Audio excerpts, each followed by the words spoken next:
This is still the morning drive on Providence Television International. My name is Edna Cesar, and today we'll be having the newspaper analysis. And to discuss that with me in the studio is the CEO, Providence Television International, Dr. Emmanuel Igariva. Very beautiful morning to you, sir, and happy new month. Thank you very much, Edna. Beautiful morning, beautiful day, the beginning of the Ember month, and I Yes. hope that it will be okay for everybody. Yes, it will be okay by God's grace. But before we go into the newspaper analysis proper, some celebrities are having their birthdays today, and we'll hear that from Dr. Emmanuel Igariva. Yes, a brief one, just three people. The first one actually is a lady, a very beautiful lady. I hate to talk about this lady really because she died as one of the great heroes of the space program. Her name, Crystal McAuliffe. She was an American teacher, an astronaut from Comcow, New Hampshire. She died on the Space Shuttle Challenger on mission STS-51L, in which she served as a payload specialist. And this happened on January 28, 1986. The shuttle broke apart and burst into flames 1 minute, 13 seconds after launch, killing all on board. Now, Ronald Reagan was the president of the United States at the time. He led a nation in grief. And as part of his national address, he uttered these immortal words, quote, "The astronauts will remain our heroes forever because they sleep the solid bones of earth to touch the face of God," unquote. Now, the second hero is Jimmy Connors, who's celebrating his birthday today. American and former world's #1 tennis player. He, by virtue of his long and prolific career, still holds three prominent Open Era's men's singles records, namely 109 titles, 1,157 matches played, and 1,274 wins. 5 US Opens, 2 Wimbledon tournaments, and 1 Australian Open. He retired in 1996 at the age of 43. Now, the third personality is a boxer, Lennox Lewis. They call him the Lion. He was born on the 2nd of September 1965 in London. Former professional boxing champion, competed from 1989 to 2003. A three-time world heavyweight champion, undefeated in his first 22 professional fights. Among his victims was Mike Tyson, whom he knocked out in the 8th round in a bout staged at Memphis, Tennessee, in the United States on June 8, 2002. Lewis announced his retirement in 2004 with a record of 41 wins, 32 by knockout, 2 losses, and 1 draw. In 2009, he was inducted into the International Boxing Hall of Fame. Those are three celebrants for today. And, 2 of them are still alive. Happy birthdays to them. One is late. May her soul continue to rest in peace. So back to you. Now, petrol scarcity is set to worsen, and NNPC are admitting that they are owing 6 billion naira debt. What do you think the federal government and the NNPC can do to offset this debt? No, it's $6 billion actually. $6 billion, Yes, and yes. that's a lot. It's a lot of money. Why is NNPC the way it is? A lot of people have spoken out clearly that NNPC is the problem of this country. When it comes to issues such as this, a lot of sleaze going on, and the president has been told outright many times that the NNPC has to be restructured, or that Kyari himself should be relieved of his job. Okay? So, but we have a problem. We have problems actually, and that is why the economy is down like this. And yet, we are talking about subsidy removal. So where has all the money gone to? That is the question. People have talked about this. Newspaper editorials, the national, the CBCN, Catholic Bishops Conference of Nigeria, Yes. spoken out very clearly on this, that something is wrong somewhere. Because the anguish on Nigerians is too much. Nigerians are suffering. They are in agony, they are in anguish, they are in sorrow, they are in pain, they are in misery. So we need to do something about this. I mean, only this morning I got to a gas station, what people call a filling station, and what people are saying is unprintable. They are angry, visibly angry. In fact, they are not even scared. These security agents are At around. all. They are not scared anymore. And one of them said, let hundreds of security agents come here. We'll say what we are going to say. I listened very carefully to what they were saying. And these are the voices of people who are downtrodden. They are the ones always at the receiving end. And I want to juxtapose this with the lifestyle of politicians, particularly in the National Assembly and people in the executive, or federal government executive, or the executive arm of the federal government. I believe that something is wrong somewhere. Yes. While people are suffering, the lifestyle of people that I've just mentioned is going up and up. So there's no synergy. They have lost touch with the people who are supposed to be their constituents. Okay? At a time like this when people are suffering, cars are being bought, a car is being bought for almost 200 million naira. And there are hundreds of such cars. So where do we go from there? Where do we go from there? Is it like somebody has decided not to listen? But I always remember the eternal words of the great American philosopher George Santayana, who said, those who refuse to learn from the history, to learn from the lesson of history, are condemned to repeat it. That is very instructive. Now, before now, in the past government, the fuel issue was not as bad as this, even if people were still complaining then.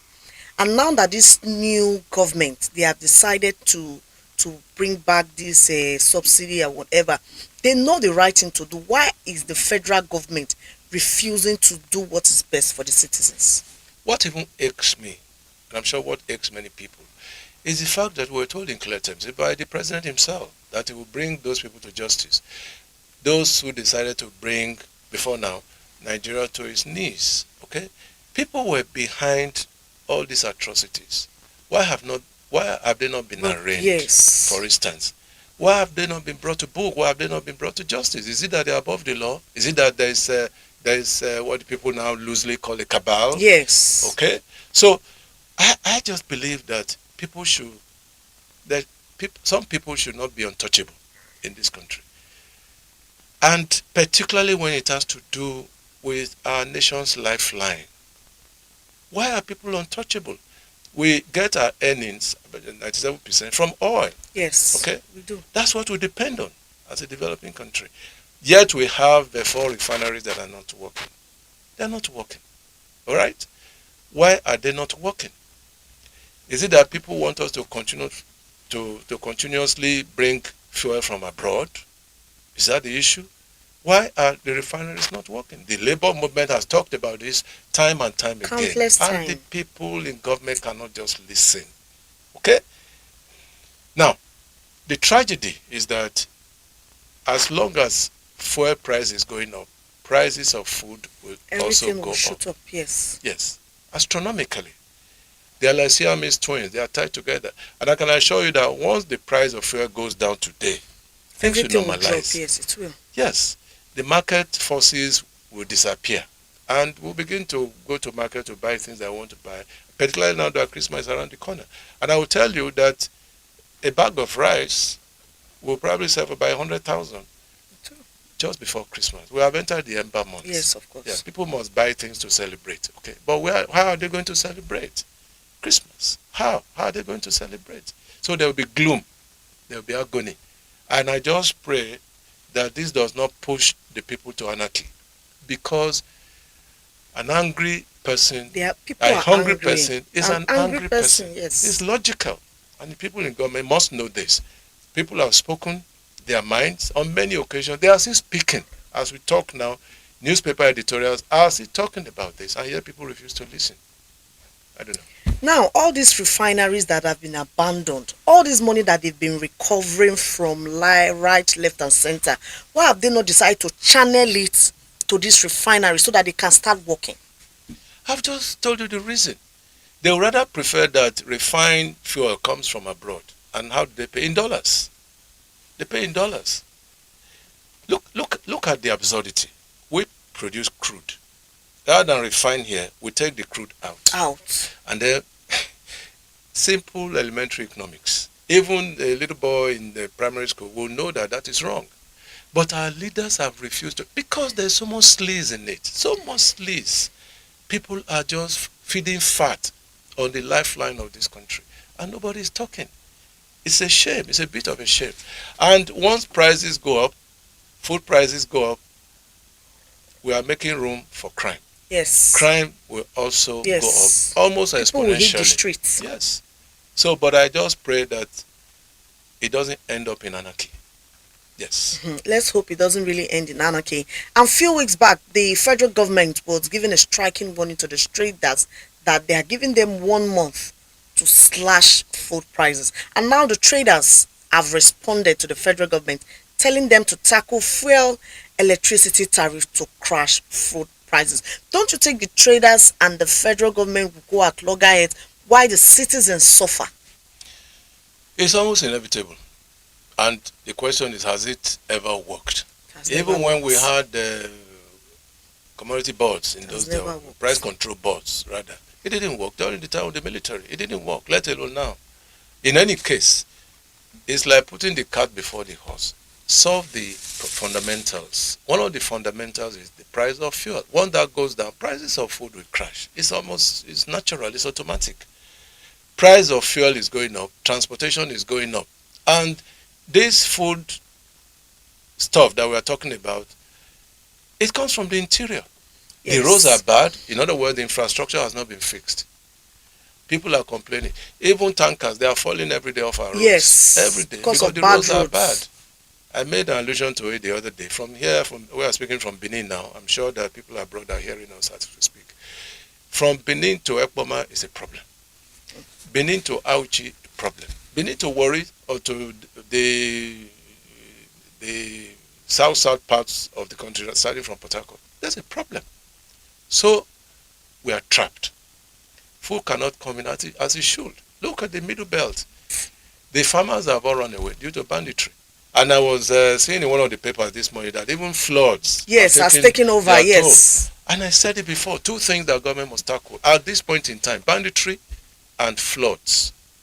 Okay? So there are 2 problems confronting us at the moment as per food shortages. Road. Or 3, if you count roads. If you count, what do you call it now? Banditry and floods. Floods, yes. So there are multiple problems. How do we wriggle out of it? That is the problem that the federal government has to solve. In fact, as quickly as possible. Now, consumer goods manufacturers strangulate high interest rate, 2.5 trillion. What do you think can be the solution to this high interest rate that is hitting the economy? It's the central bank. They have control over it. They have control over that. They have control over the rate of inflation. It's the central bank that controls all of this. And the central bank is not even willing. They are not even doing anything to ensure that the economy gets better. Now, if you go to any regular bank, the interest rate is terrible. Yes. For a small-scale manufacturer, the interest rates they will give you will just strangulate your business rather than help it grow. So where do you go from there? You want to take a loan of about 5 million. They will ask you to go and bring your C of O. C of O. A C of O of a house that is worth almost 50, 60, 70 million. Okay? Now, in those days, when I was growing up, interest rates was single digit, as low as maybe 2-3%. So it was almost interest free. And people could do business. They were happy to do business. In fact, banks used to have officials who will monitor businesses, as it were. They will monitor this business to ensure that we are going the right way. Those things have disappeared completely.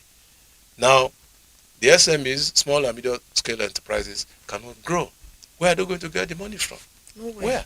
And it is the bank that's supposed to help. They are now run to Shylock lenders. Yes. That's what they do.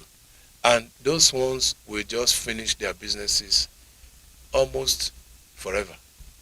Because some of them, they will ask you to pay as much as 40-45%, or even 50%, as the case may be. And you want your business to grow. And don't forget that some of these SMEs, they employ 4, 5, 6, 7 people down the line to keep people off the streets.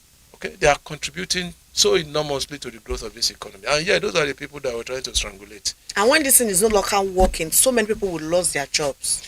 No, it is obvious that there will be job losses. Yes. There will be job losses. It's I mean, it's as simple as that.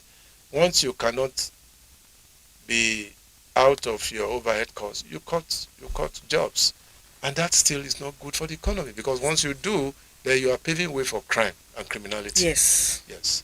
The Catholic bishop held a conference, and the keynote issue that it discussed is this about this high in food prices and hardship.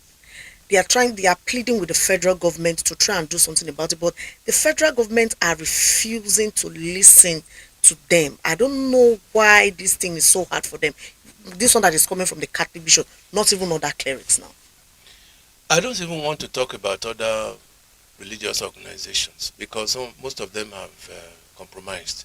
But I know that the Catholic Bishops' Conference, we always tell you the truth. They have nothing to lose. You won't see them going to Aso Rock to go and beg for contracts and all sort of things. So they will tell you the truth. And the truth is that the people are suffering. The people are agonizing. The people are going through trauma, mental and physical trauma. You know how many people have died because they cannot buy simple drugs? How many have died? Yes. Lots of people have died. And the hospital, look at the hospital, the doctors are afraid. Look at it now, the Tribune. Pedro's Castle was nationwide. Nationwide, yes. Meaning that it will probably go above the 1,000 mark that some of us are suspecting. And once it does, anything can happen. And so many people have already parking their cars, taking public transport. Public transport. Because yeah, of I think that one is hike. even better.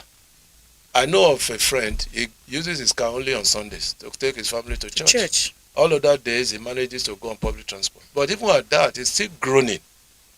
Because from Santana Market to Ring Road, for those who are conversant with Benin, it's now 500 naira. In other words, to and fro is 1,000. That is off your salary or whatever. How much is left? Tell me, how much is left? So, those who want to hear, let them hear. That's my injunction. Thank you very much, sir, Dr. Emmanuel Igariva, for joining us on the morning drive today to discuss about the newspaper analysis. Thank you. So, Edna Caesar Garrick is my name. And we want to say a very big thank you to our subscribers as you continue to share. May God continue to bless you. Any last word from you, sir? Yes, I think you mentioned a bit of it. I just want to say that it is necessary that people should subscribe, because this is happening online, all right? The more you subscribe, the more people subscribe, the more they get to know what we are doing. Because the meaning of it is, once you subscribe, you get a notification that something has been uploaded. And that's the way it is. And well, I'm very happy though. We're getting wonderful responses from home and abroad. We are hitting quite a large number of figures, but we still need people to subscribe, because it's not just you, your wife, children. You can subscribe. We have very beautiful programs. We're just starting. We're barely a month old in business. We're just starting. We're going to have many more pleasant programs. Only a couple of days ago, we uploaded something I did on leadership, and it skyrocketed. People were coming in and giving all kinds of remarks. So I must thank you very much, Edna. And I hope we continue to do it the way it should be done. Yes, the program continues on Providence Television. Don't go away.